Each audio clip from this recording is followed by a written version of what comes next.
കഴിഞ്ഞ പ്രാവശ്യം ബുൾഡാക്കിൻ്റെ പുതിയൊരു ഫ്ലേവർ നമ്മൾ ട്രൈ ചെയ്യാൻ വാങ്ങിയിട്ടുണ്ടായിരുന്നു. അത് ഇന്ന് ട്രൈ ചെയ്യാം. റൈസ് രാമൻ ഉണ്ടാക്കട്ടോ. ഈ തൊപ്പൊക്കെ ആഡ് ചെയ്യും. ഇത് തൊപ്പൊക്കെയാണ് റൈസ് കേക്ക്. അപ്പോൾ ഇത് ഉണ്ടാക്കുന്നതിന് മുമ്പ് കുറച്ച് നേരം വെള്ളത്തിൽ സോക്ക് ചെയ്തിടുന്നുണ്ടോ.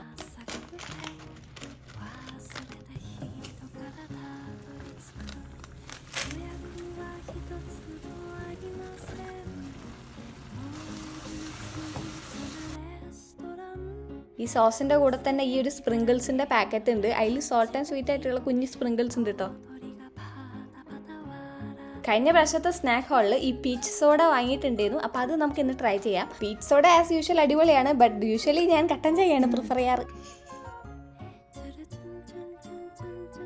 ബുൾഡാക്ക് സാധാരണ സോസ് ഫുള്ള് ഇടുന്ന സമയം ഭയങ്കര സ്പൈസി ആയിരിക്കും. ഇതതില്ല. സ്പൈസി ഉണ്ട്, പക്ഷെ അത്ര സ്പൈസി അല്ല. Mild spicy, bit of sweet. Video കണ്ട് ഇഷ്ടപ്പെട്ടിട്ടുണ്ടെങ്കിൽ ലൈക്കും സബ്സ്ക്രൈബ് മറക്കരുതേ.